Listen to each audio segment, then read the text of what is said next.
Quickly पहले साकिब साहब आप मुझे बता दीजिए जो सबसे लेटेस्ट जो डेवलपमेंट है उसको हम जरा समझने की कोशिश कर लेते हैं। क्या ये नॉर्मल बात है या एब नॉर्मल बात है? तो इसमें इसके पीछे क्या खबर या क्या राज छुपा है कि अब से कुछ घंटे पहले आता है कि जनाब कॉज लिस्ट लग गई है, ये 3 जज साहिबान कल फैसला सुनाएंगे सुबह 9 बजे।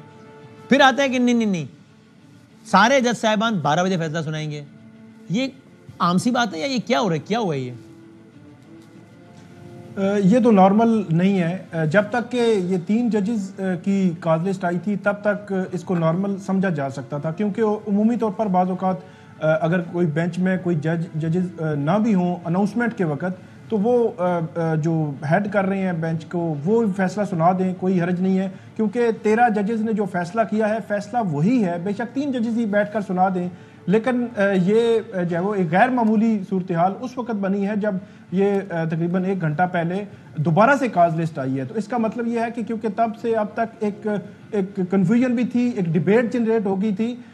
एक चीज़ तो बड़ी क्लियर है कि ये कहीं ना कहीं इनसाइड सुप्रीम कोर्ट ये चीज़ डिस्कस भी हुई होगी और पॉइंट आउट भी हुई होगी कि सारे जजेस को बैठना चाहिए 3 की बजाय, और हो सकता है ये 3 वाला फैसला जो है वो चीफ जस्टिस के चैम्बर या उनकी जानिब से हुआ हो कि 3 ही बैठकर जो है फैसला सुना दें। तो इसलिए दोबारा से जो है वो उन्होंने और अगेन मैं बिल्कुल एज ए ले मैन बड़ा जरा बड़े आसान सिंपल अंदाज में सवाल पूछ लूँ, आप उसी तरह जवाब दीजिएगा ताकि हमारे लिए व्यूअर्स के लिए like why is it important और रेलिवेंट? फैसला तो हो गया है तो मजीद किसी की दलील तो नहीं सुनना, बल्कि मजीद फैसले में कोई तरमीम भी नहीं होनी। तो 3 आके सुना दें या बाकी ये महसूस करें कि भाई ये 3 क्यों, हम क्यों नहीं इसमें, ये क्यों इंपॉर्टेंट है? फैसला तो खाली आके पढ़ा ही जाना है और बात खत्म, ऐसे ही है ना? कल तो नहीं, बिल्कुल ऐसे ही है। वो 3 भी सुना देते तो उसमें कोई हरज नहीं था, लेकिन वो एक इख्तलाफ आप उसको कहें या जो राय में जो मुख्तलिफ राय रखने वाले जो जजेस हैं वो इससे जाहिर हो रहा है। ये जो फैसला है उसी को जाहिर कर रहा है, वरना तो वो मैंने बात की कि 13 जजेस ने जो फैसला कर दिया उससे आगे पीछे कुछ भी नहीं था। हाँ। वही फैसला 9 बजे सुनाया जाना था, वही फैसला 12 बजे सुनाया जाना है। और कल किसी जज ने कोई कमेंट, कोई डायलॉग, कोई रिमार्क भी नहीं देना ना, आके सुनाना ही है ना, बस नहीं कुछ भी नहीं, आना है, बैठना है और फैसला अनाउंस कर देना है। बड़ी सिंपल सी बात है उसमें कोई। और वो एक जो इंटरेस्टिंग बात ये है कि पहले ही लग रहा था कि 9 बजे ये जो लाइव दिखाया जाएगा या नहीं, बेंच क्योंकि 3 मेंबर बेंच है, रेगुलर बेंच को लाइव नहीं दिखाया जाता, लेकिन अब ये है कि 12 बजे जो है वो इसको लाइव दिखाया जाएगा, क्योंकि मखसूस नशिस्तों के सारे केसेस जो है वो लाइव दिखाए गए हैं, सारी हेयरिंग्स, तो ये भी लाइव होगा और सारी दुनिया जो है वो सारे पाकिस्तान में देख सकेंगे। अच्छा, और एक बात और बता दें कि ये जो मैंने इससे पहले बात की कि एक केस, हाई प्रोफाइल केस जिसकी 7 समात हैं, if I am recalling it correctly, घंटों पर मुहित हो चुकी, बराह रास्त दिखाई जा चुकी, फैसला महफूज हो गया। उसके बाद अपेरेंटली उसी फैसले से मुतालिक जज साहिबान का घंटों बैठना, यह भी अनयूजुअल है। एंड इफ यस तो व्हाई इज इट, मतलब क्यों बैठे हैं, क्या हुआ है, ये क्या बताता है हमें? अच्छा, ये अनयूजुअल नहीं है। मतलब उसकी वजह यह है कि ये मामूल है, क्योंकि 3 जज हो, 5 हो या 7 जज हो, जब वो इतनी हेयरिंग्स कर लेते हैं उसके बाद उनका वो रूटीन में बैठते हैं। लेकिन ये इसलिए ज्यादा जो है वो इस पे बात की जा रही है या सवालात उठ रहे हैं क्योंकि ये रिपोर्ट हो गया है, क्योंकि इसके कॉन्सिक्वेंसेस बहुत आम है। इसका जो फ्यूचर है हमारी पॉलिटिक्स का उसके साथ जुड़ा हुआ है, इस फैसले के साथ।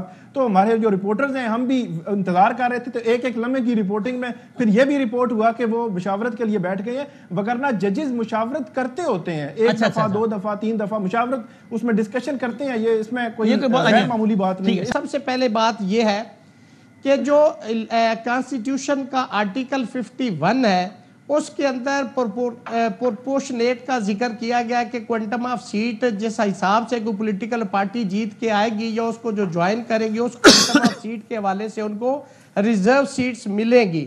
उस आर्टिकल 51 के अंदर किसी जगह पे ये नहीं लिखा हुआ कि वो पॉलिटिकल पार्टी जीत के आएगी तो उसको जो ज्वाइन करेंगे उसको सीटें मिलेगी, उसके अंदर ये नहीं लिखा हुआ। दूसरी बात ये है कि जी जो रूल्स है उसके अंदर प्रोवाइडेड है कि आपने एक लिस्ट देनी है जो सेक्शन के अंदर 104 सब आर्टिकल 4 के अंदर मेंशन है कि आपने इतने टाइम के अंदर आपने एक लिस्ट ऑफ कैंडिडेट्स देनी है, नहीं दी गई। सबसे पहले तो मैं इस पे बात करना चाहता हूं कि law favour the adjudication on merit rather than the technicalities. जिन हालात में ये इलेक्शन हुए थे, आपको पता है कि पाकिस्तान के अंदर ये भी गुमान नहीं था कि जी शायद इलेक्शन हो जाए। और एक दो पॉलिटिकल पार्टी के साथ तो बिल्कुल हॉकी के मैच वाली सूरत हाल थी, कोई left out, right out, penalty stroke, penalty corner, फला उसका पता ही नहीं था। है पैजली एक सिचुएशन थी।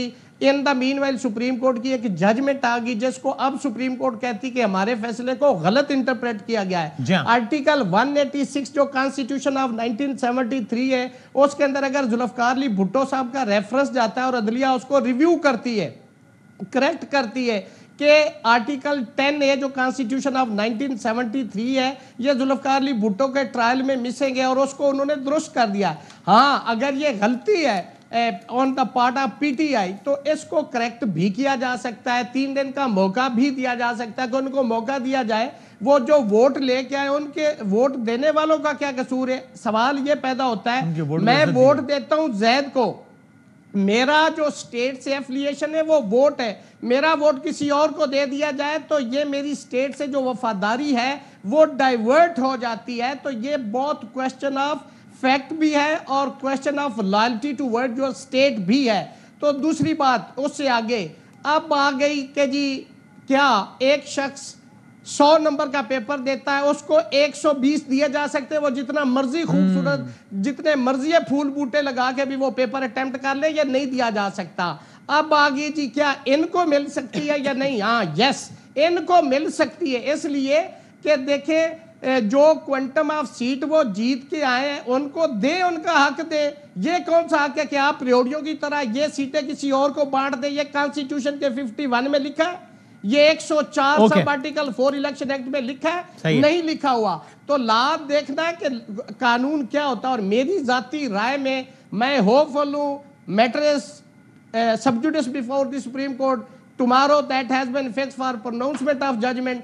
मेरी जाती राय में ये है कि ये सीटें जिनका हक है उन्हीं को मिलेगी और उसमें सुन्नी ताद हो या पीटीआई हो, मैं बड़ा कैटेगरिकली ये स्टेटमेंट दे रहा हूं, वही इंटाइटल है। और मेरी राय नाकस राय, मेरे से आप डिसएग्री कर सकते हैं, ये सीटें उनको मिलेंगी। मैंने बड़ी स्वीपिंग स्टेटमेंट दी है। हाँ, बिल्कुल सही।